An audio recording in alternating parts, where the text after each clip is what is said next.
नमस्कार दोस्तों, आप सबका स्वागत है एक बार फिर से हमारे इस यूट्यूब चैनल डिस्ट्रिक्ट ज्ञान में। तो आज की इस वीडियो में हम आपको बताने वाले हैं कि टीचर का जो डाटा है यू डाइस प्लस पर उसको कैसे अपडेट करना है। टीचर को कैसे आपने इंपोर्ट करना है, नई टीचर को कैसे इंपोर्ट करना है, पुराने टीचर को कैसे इंपोर्ट करना है, टीचर जो ट्रांसफ़र करा के चले गए हैं उनको कैसे शिफ्ट करना है, इसके अलावा जो टीचर्स डिलीट करने हैं उनको कैसे करना है। तो स्टेप बाय स्टेप मैं आपको सारी जो जानकारी है वो आज के इस वीडियो में प्रोवाइड करने वाला हूँ। तो चलिए सबसे पहले आपको इसकी जो ऑफिशियल वेबसाइट है उसको लॉगिन कर लेना है। तो लॉगिन करने के लिए आपको यहाँ पे एक लिंक मिल जाएगा, लॉगिन फॉर ऑल मॉड्यूल्स। तो आपने इस लिंक पे क्लिक करना है। तो यहाँ पर आपको कुछ मॉड्यूल्स मिलेंगे। यहाँ पर जैसे प्रोफाइल एंड फैसिलिटीज़ है, टीचर मॉड्यूल है, स्टूडेंट मॉड्यूल है, रिपोर्ट मॉड्यूल है। तो हमें टीचर मॉड्यूल को ओपन करना है, तो इसके लिए लॉगिन बटन पे आप क्लिक कर दीजिएगा। तो जैसे ही लॉगिन करेंगे तो यहाँ पर आपको ऑप्शन मिल जाएगी, click here to open teacher DCF to fill the data. आपने इस लिंक पे क्लिक कर देना है। तो जैसे आप इस लिंक पे क्लिक करेंगे तो आप अपने स्कूल की जो डैशबोर्ड है वहाँ पर पहुँच जाएंगे। तो यहाँ पर आपको कुछ ऑप्शंस मिलेंगे, इंपोर्ट टीचर्स यहाँ पर दिया गया है। तो इसके बाद यहाँ पर कुछ और ऑप्शन हैं, टीचर ड्रॉप बॉक्स है, list of inactive digital teachers है, डुप्लीकेट टीचर लिस्ट है, रिफ्रेश है, क्लिक है टू मार्क कंप्लीट। अगर सारा डाटा कंप्लीट हो जाएगा तो यहाँ पर आपने मार्क करना है data entry of currently active.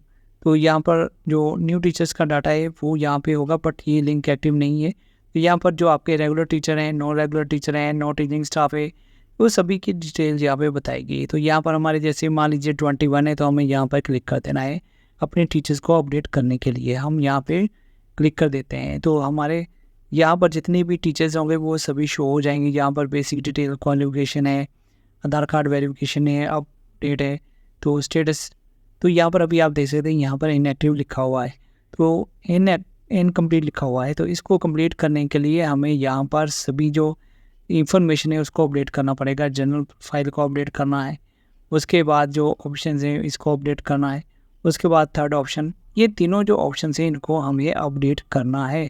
इन तीनों को अपडेट करने के बाद हमें यहाँ पर कंप्लीट की ऑप्शन जो है वो मिल जाएगी।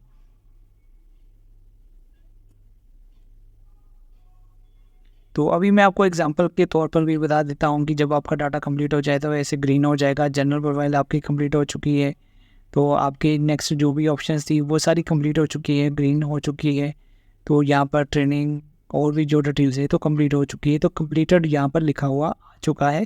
तो आपका जब डाटा सारा कंप्लीट हो जाएगा तो ऐसे कंप्लीट लिखा हुआ होगा। अब मैं आपको बताऊँगा कि अगर किसी टीचर को आपने ट्रांसफ़र करना है, आपको उसको डिलीट करना है, वो कैसे करेंगे। तो यहाँ पर आपको एक ऑप्शन मिलेगी लेफ़्ट स्कूल। तो आपने इस लिंक पे क्लिक कर देना है। इस लिंक पर आप देख सकते हैं टीचर्स की सभी डिटेल लिखी होगी। तो टीचर की डिटेल जो लिखी है उसके नीचे आप देख सकते हैं, are you sure to send the particular teachers to drop box.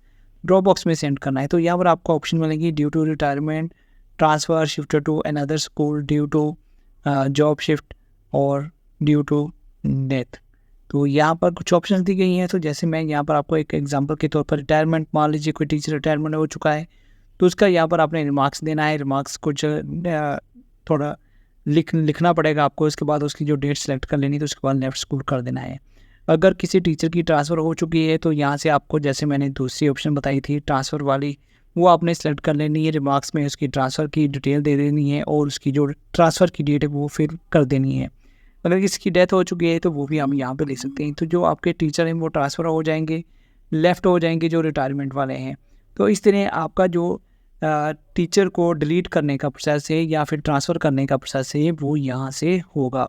Teacher को आप रिटायर कर सकते हैं, टीचर को आप ट्रांसफ़र शिफ्ट कर सकते हैं, या ड्यू टू डेथ किसी टीचर को आपने डिलीट करना है तो वो यहाँ से आप कर सकते हैं। उसके लिए डेट को फिल करना ज़रूरी है।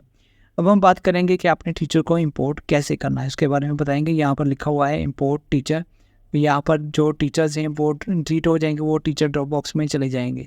अभी हम बात करते हैं इंपोर्ट टीचर्स की। तो इस लिंक पे आप जैसे ही क्लिक करेंगे तो यहाँ पर आपको नेशनल कोड भरना है और डेट ऑफ बर्थ भरना है और फिल कर देना है। अगर नहीं है तो नेशनल कोड आपको कैसे प्राप्त करना है, आधार कार्ड, डेट ऑफ बर्थ करिए और सर्च बटन पर क्लिक कर दीजिएगा तो आपको उसकी नेशनल ID मिल जाएगी। तो नेशनल ID यहाँ पे फिल कीजिए, डेट ऑफ बर्थ फिल कीजिए और गो बटन पे क्लिक कर दीजिए। तो आपको सारी टीचर की जो डिटेल है वो मिल जाएगी। तो आप उसको इंपोर्ट कर सकते हैं अपने स्कूल में।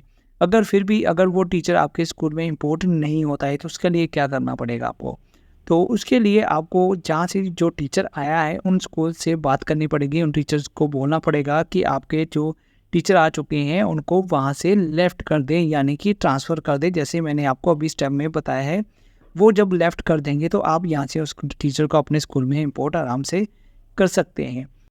तो अगर आपने किसी नए टीचर को ऐड करना है तो उसके लिए आपको MIS कोऑर्डिनेटर से कॉन्टैक्ट करना पड़ेगा। उनको आपने प्रोफार्मा जो है वो फिल करके देना है, तो वो आपके नए टीचर को ऐड कर देंगे। तो ये सारे स्टेप थे कि आप अपने टीचर्स को कैसे इंपोर्ट कर सकते हैं, कैसे डिलीट कर सकते हैं, उनका जो टीचर्स का जो डाटा है उसको कैसे अपडेट कर सकते हैं। फिर भी अगर आपकी कोई क्यूरी, क्वेश्चन या कोई प्रॉब्लम आएगी तो आप हमें कमेंट सेक्शन में ज़रूर पूछिएगा, तो मैं कोशिश करूँगा उसका जो सोल्यूशन है वो ज़रूर आपको बताऊँ। तो फिलहाल यहाँ पे तीन प्रोसेस करने हैं आपने, इंपोर्ट करना है, डिलीट करना है और टीचर का जो डाटा है इसको अपडेट करना है। तो जो भी टीचर्स की इन्फॉर्मेशन है वो आपने अपडेट करते रहना है, जैसे पिछले साल हमने अपडेट की है। काफ़ी इजी प्रोसेस है, कोई लंबा प्रोसेस नहीं है। तो जस्ट आपकी जो भी कोई ट्रेनिंग चली है या आपकी जो क्वालिफिकेशन वगैरह है वो सारा कुछ पुराने वाला है, जस्ट थोड़ी सी आपने यहाँ पे अपडेशन करनी है। तो आज की इस वीडियो में यही अपडेट है। तो उम्मीद है कि जो भी हमारे द्वारा जानकारी दी गई है आपको अच्छे से समझ आ चुकी होगी।